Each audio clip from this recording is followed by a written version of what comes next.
ازيكم عاملين ايه؟ احنا هنشرح النهارده مع بعض السندات التنفيذية. ولو لسه ما تعرفونيش فانا ربوبة. وأنا عمدة. انتوا بتتفرجوا دلوقتي على حلقات قانونية كرتونية على قناة كستلو كيستلو. التنفيذ الجبري. هو تحقيق ما ينص عليه سند الدائن. أما بقى بالنسبة لأطراف التنفيذ، اول شخص بيكون طالب التنفيذ وهو الشخص الذي يطلب اجراء التنفيذ. تاني شخص بيكون المنفذ، والشخص الثالث بيكون الدائن. اما بقى عن السلطة التي تباشر اجراءات التنفيذ، اختصاص دايرة التنفيذ بالتنفيذ يعتبر من النظام العام. موقعها بالظبط، بيكون بمقر كل محكمة ابتدائية.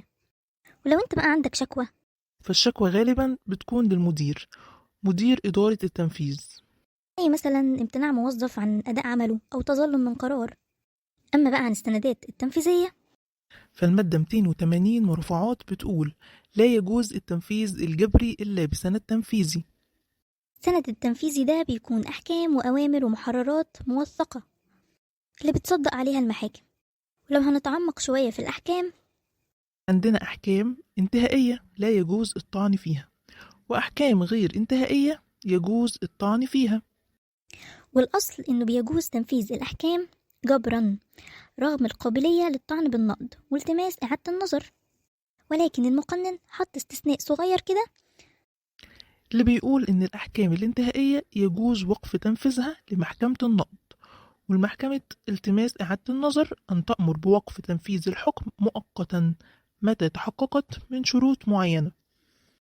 وشروط وقف تنفيذ الحكم في محكمة النقض والتماس إعادة النظر تعتبر واحدة باختلاف شرط واحد.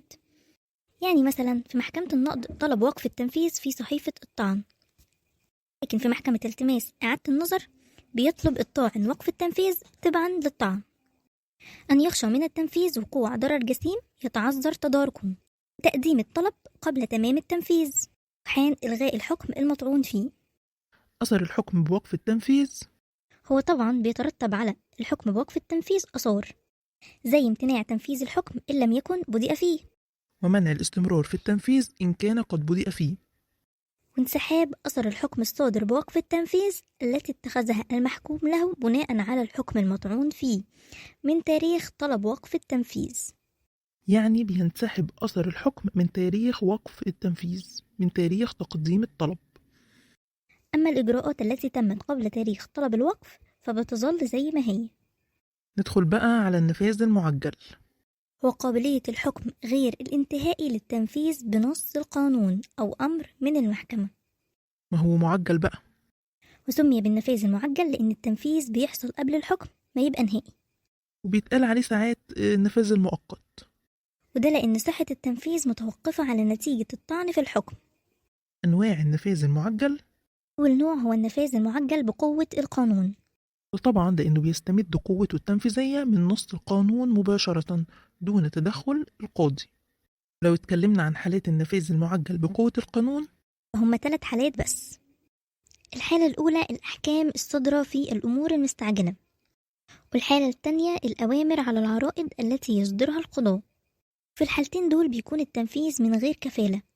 ده بقى لو نص القانون على خلاف ذلك، هي بتكون اختيارية بالنسبة للقاضي برضه، سواء كان الحكم صادر من قاضي الأمور المستعجلة أو محكمة الموضوع أو قاضي التنفيذ. الحالة التالتة هي الأحكام الصادرة في المواد التجارية. الحالة دي الكفالة فيها بتكون واجبة الأداء. لو صدر الحكم بدون نص على الكفالة بيكون نافذ بشرط الكفالة. النوع التاني من النفاذ المعجل وهو النفاذ المعجل بأمر المحكمة. الحكم بيستمد قوته من أمر المحكمة، وده بالذات لازم إن الطالب هو اللي يطلبه من المحكمة. طبعا المحكمة ما بتحكمش بشيء من تلقاء نفسها.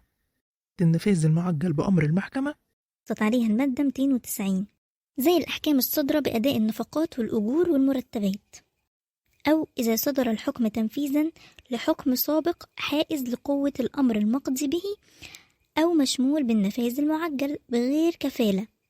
بس الحالة دي ليها 3 شروط. أول شرط أن يكون الحكم الجديد مبني على حكم سابق. تاني شرط أن يكون الحكم السابق حائز لقوة الأمر المقضي به، يعني حكم نهائي. ثالث شرط أن يكون المحكوم عليه في الحكم الجديد خصم في الحكم السابق.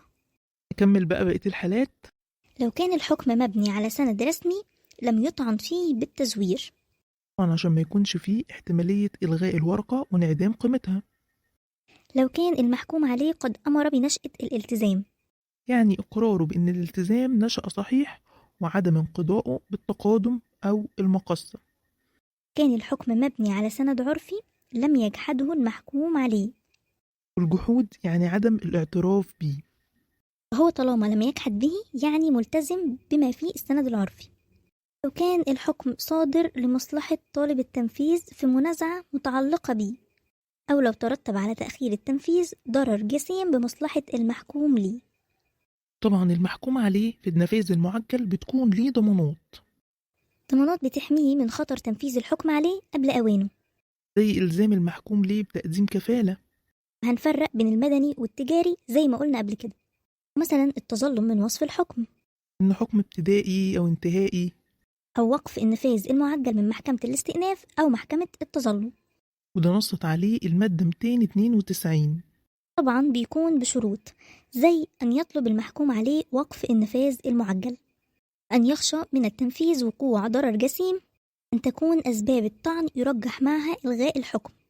آخر حاجة ألا يكون التنفيذ قد تم.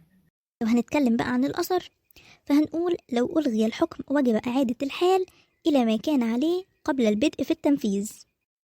كده يكون الفيديو بتاعنا خلص. ما تنسوش تعملوا لايك وشير وسبسكرايب في القناة عشان يوصل لكم كل فيديوهاتنا. مع سلام. السلامة.